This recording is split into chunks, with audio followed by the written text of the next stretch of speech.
to assume that somebody who has a visible disability needs assistance, right? And that's equally insulting than not providing assistance that's actually needed.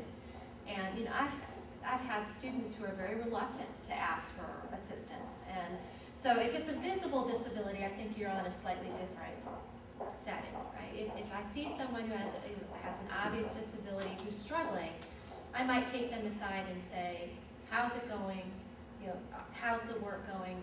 Is there anything I can do to make this easier for you on an informal basis? So we have these various definitions floating around here. How would one lobby to get one definition as opposed to another? I mean, like, if I wanted, instead of the Board of Regents definition, I wanted the Social Security Administration definition. How would I get that kind of thing to work out? Is that just like a, I don't know?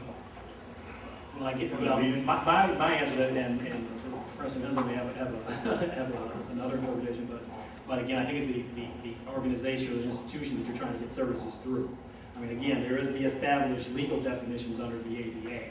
There are also the additional, probably perhaps more of the criteria for establishing or seeking or getting services that have to be met as well. So there may be the standard definition, but there also may be other additional criteria that have to be met in order to receive services, assistance, whatever it might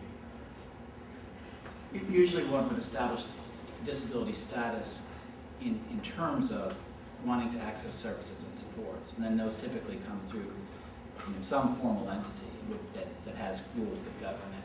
I mean, you don't typically want to go around saying, how many different people will say I have a disability, just for the sake of do I qualify? Because, could I be described?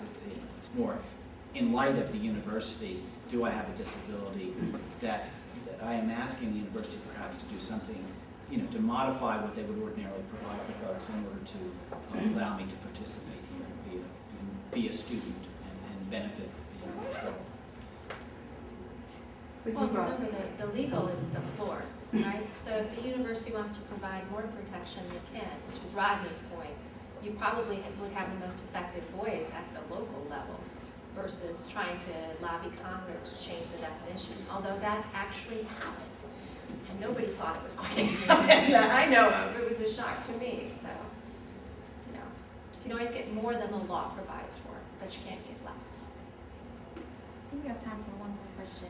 Well, you brought up a good point about the differences in the definition. The Department of Defense and Veterans Affairs defines disability very differently, and that it can be very frustrating for veterans who have been found to be disabled under those rules to then come to you looking for services with a stack of medical records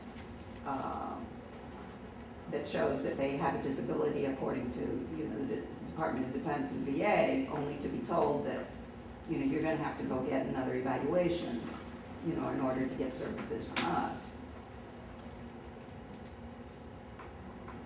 And I think a good documentation is really going to speak not only to the diagnosis, but also to those functional limitations that person's experiencing. And that's really what helps us. And oftentimes, that's maybe where some of the challenge comes in, is that we really don't have good documentation that really says, okay, how will this individual function in academic setting? What are some of the limitations that they're going to experience? And how can we help them? And so oftentimes, that's a challenge we come up against. And so it really doesn't do the student or the veteran any service if they don't really have that type of information provided. They just have this blanket diagnosis that really doesn't say